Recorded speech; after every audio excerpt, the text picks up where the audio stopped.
পটুয়াখালীর রাঙাবালির চর মোন্তাজ ইউনিয়নের নয়ার চরে ভয়াবহ আকার ধারণ করেছে নদী ভাঙন।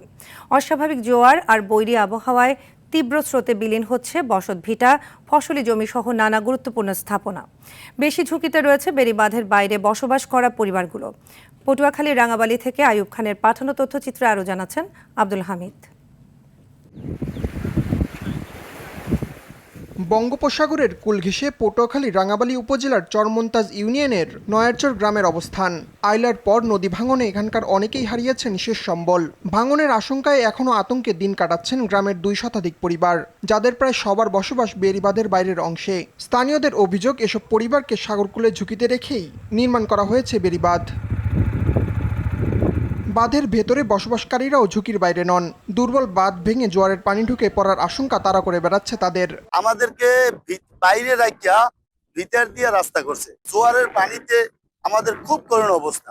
তিব্বত লাক্সারি সো বাংলাদেশের রূপ।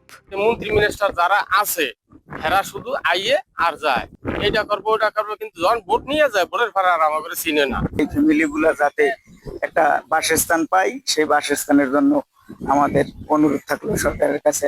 শুধু নয়ারচর নয়, চরমন্তাজ ইউনিয়নের মিটার বাজার, বউবাজার, দারভাঙ্গা, আন্ডারচর এবং চালিতা বুনিয়াতেও ভাঙনের একই চিত্র।